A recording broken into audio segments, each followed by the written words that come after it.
까지 말씀입니다. 요한계시록 14장 14절에서 20절까지 말씀입니다.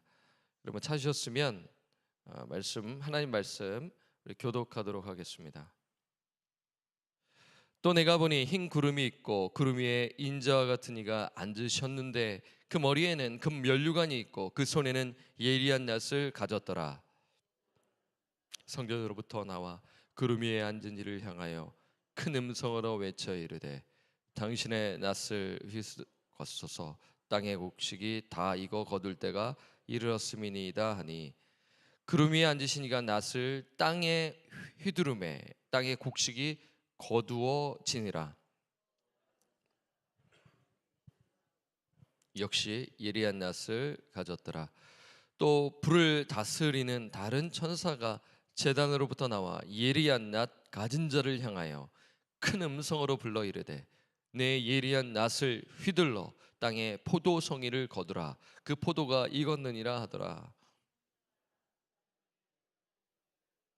하나님의 진노의 큰 보도주 틀에 던짐에 함께 읽겠습니다.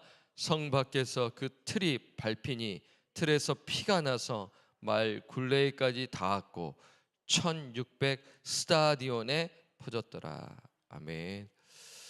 계속해서 계시록 말씀을 우리가 묵상하고 있습니다.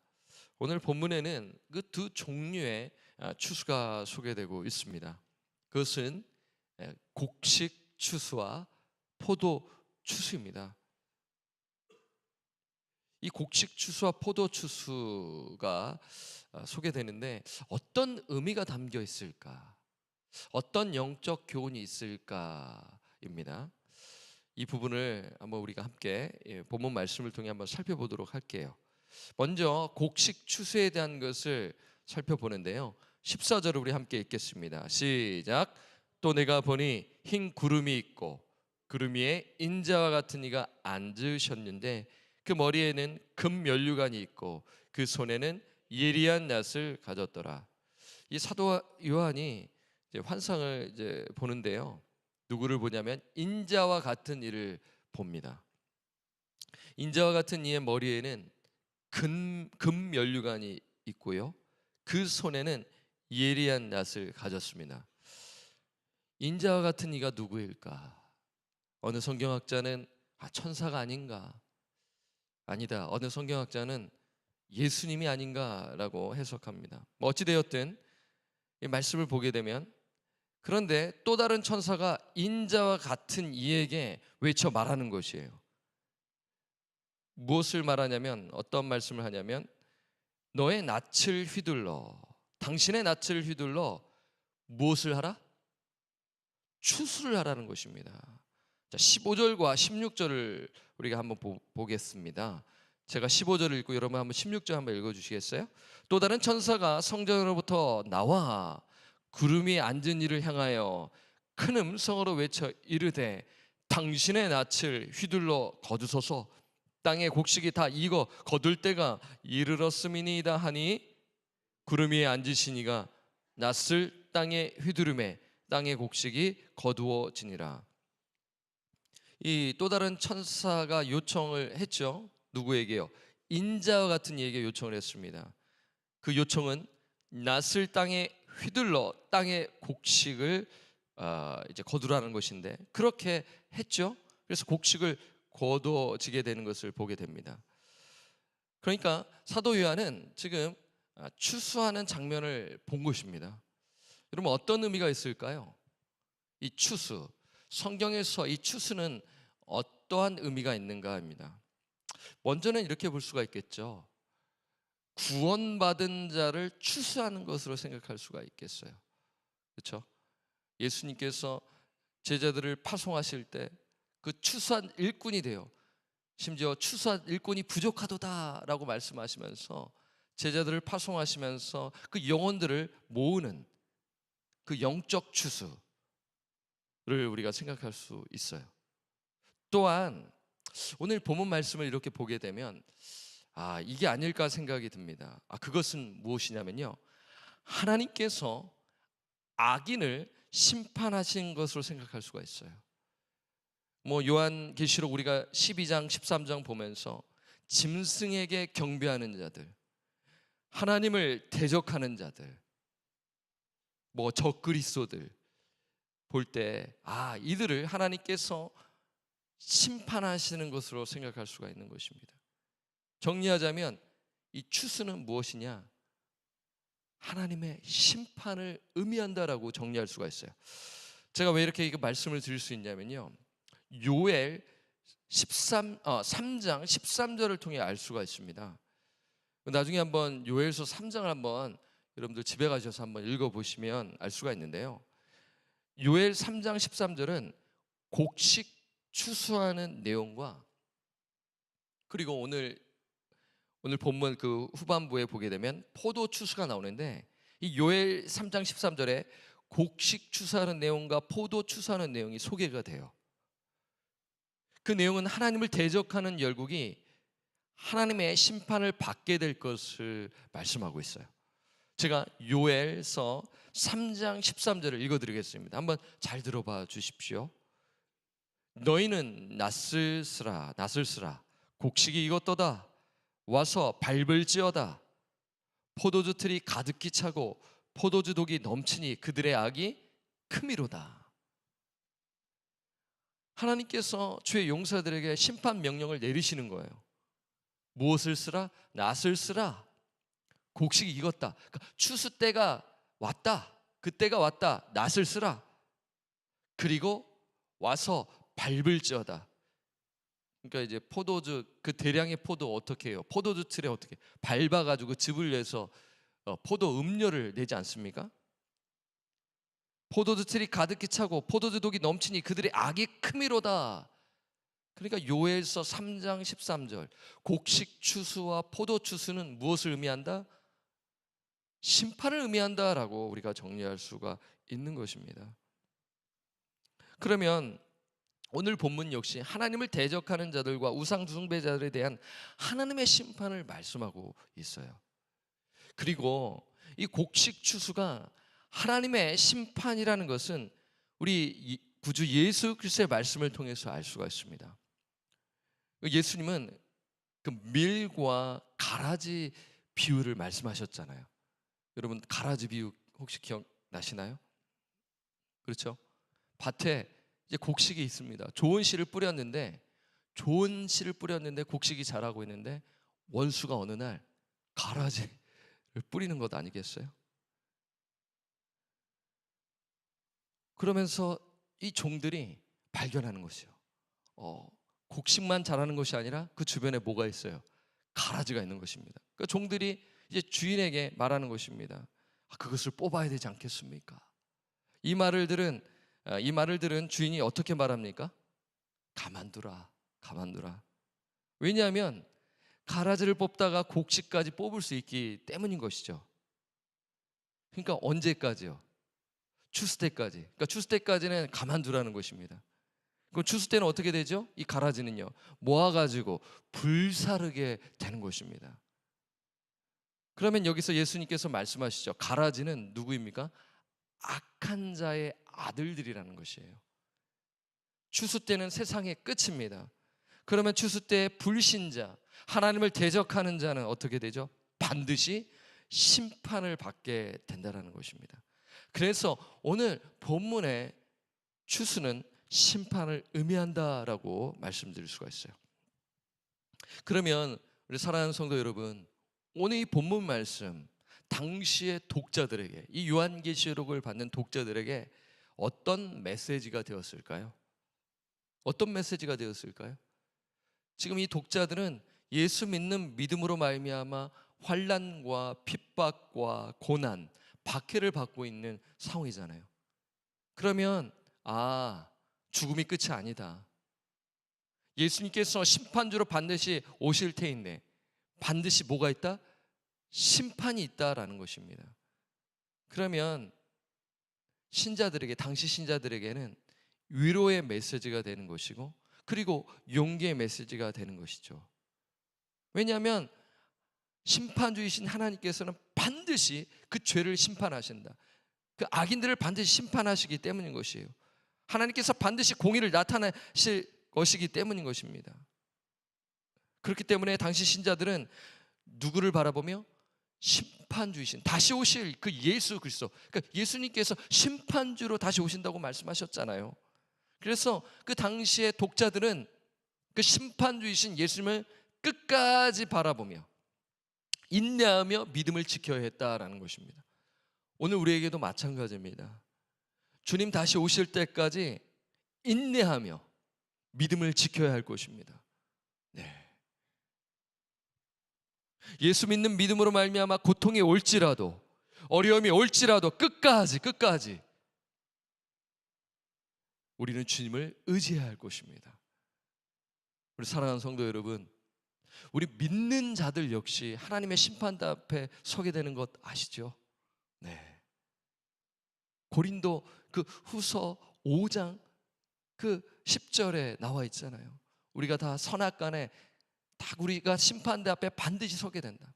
그러니까 믿는 자들 역시 또한 심판을 받기 때문에, 왜냐하면 하나님은 공의 하나님이시기 때문에 우리 믿는 자들 부끄러운 구원이 되지 아니하도록 그리스도인의 그 책임을 다하면서 우리에게 맡겨진 사명을 다하면서 정말 well done, 잘하였도다, 충성된 종이라고 이렇게 우리가 칭찬과 상급을 받아야 되지 않겠습니까? 그러기 위해서는 오늘 이 말씀에 따라 정말 믿음을 끝까지 지키며 주신 사명을 붙들며 나아가야 할 것입니다. 본문으로 돌아옵니다. 17절과 20절은 포도 추수가 소개됩니다. 그 앞에 이제 본문에서는 곡식 추수가 소개되었죠. 17절에서부터 20절은 포도 추수가 되는데, 포도 추수 역시 무엇이라고 말씀드릴 수 있나요? 심판이라는 것이죠. 곡식 추수도 심판, 그리고 포도 추수도 심판, 이러한 의미를 생각하시면서 17절과 18절 말씀을 한번 보도록 하겠습니다. 제가 17절 읽겠습니다. 또 다른 천사가 하늘에 있는 성전에서 나오는데 역시 예리한 낫을 가졌더라. 18절 함께 읽겠습니다. 시작. 제단으로부터 나와 예리한 낫 가진 자를 향하여 큰 음성으로 불러 이르되 내 예리한 낫을 휘둘러 땅에 포도송이를 거두라. 그 포도가 익었느니라 하더라. 불을 다스리는 다른 천사가 예리한 낫, 앞에도 또 예리한 낫이 나오죠. 이 추수한다라는 그 의미로서 이 불을 다스리는 다른 천사가 예리한 낫 가진 자를 향하여 큰 음성으로 불러 말하는 것입니다. 예리한 낫을 휘둘러 땅에 포도송이를 거두라. 그 포도가 익었느니라. 이 말씀 역시 하나님을 대적하는 자, 즉 예수를 믿지 아니한 자를 뭐하라? 심판하라는 의미를 담고 있는 것입니다. 19절과 20절을 보면 확실히 알 수 있습니다. 자, 19절 제가 읽고 여러분 한번 20절 한번 읽어주십시오. 천사가 낫을 땅에 휘둘러 땅에 포도를 거두어 하나님의 진노의 큰 포도주 틀에 던짐에, 20절 함께 읽겠습니다. 시작.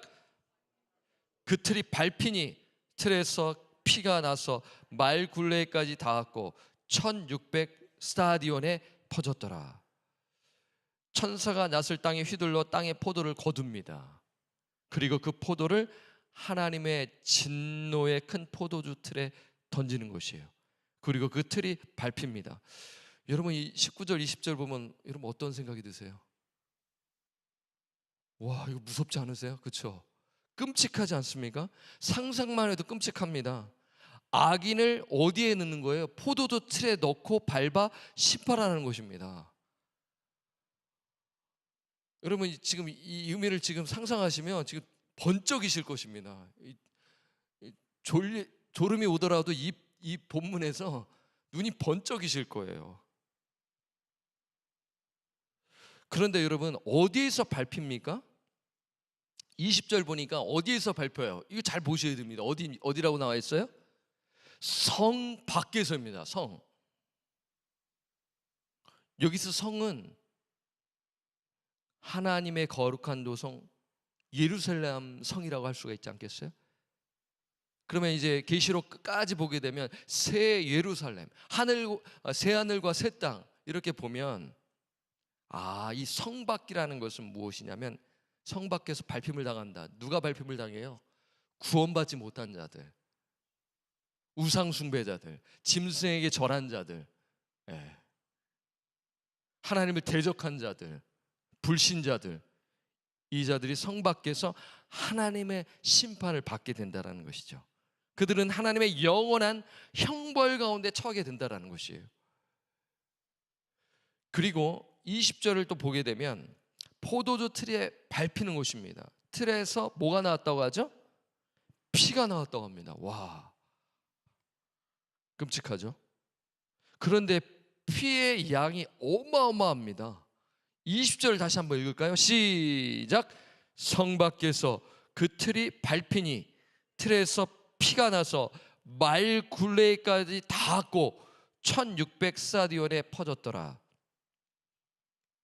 하나님의 진노의 심판이 임하자 피의 양이 마일 굴레까지 닿았다. 그리고 1600사디온에 퍼졌다. 여러분, 당시의 사람들은 이걸 알았을까요? 알았을까요? 몰랐을까요?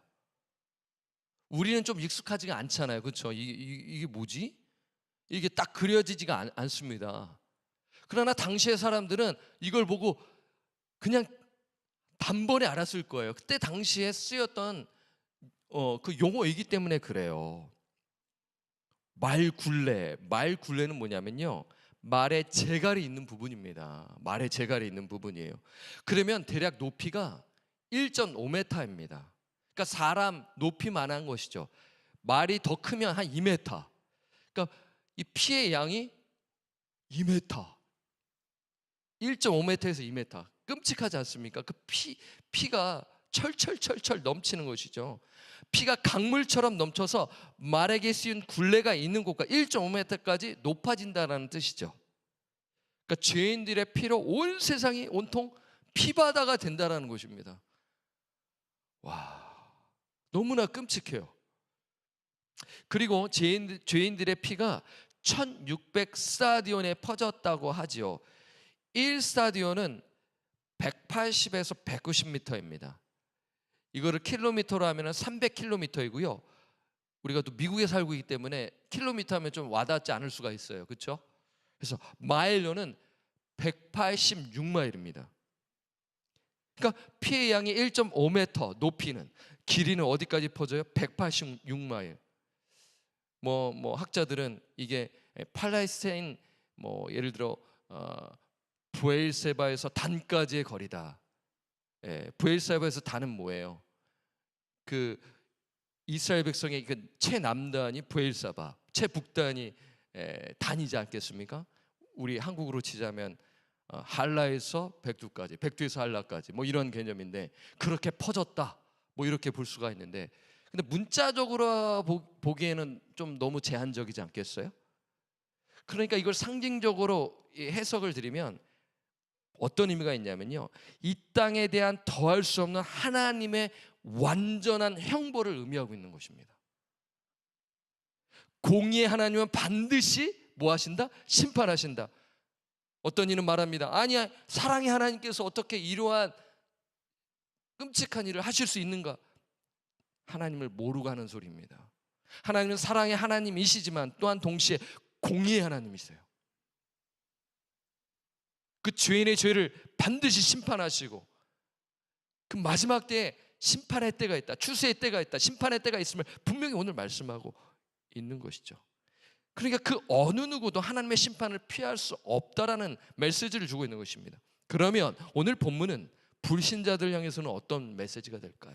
당시의 독자들에게요, 또한 오늘날의 독자들에게, 오늘날의 이 말씀을 우리가 선포하면서 잃어버린 영혼들에게 이렇게 메시지를 선포할 때 어떤 메시지가 되겠습니까?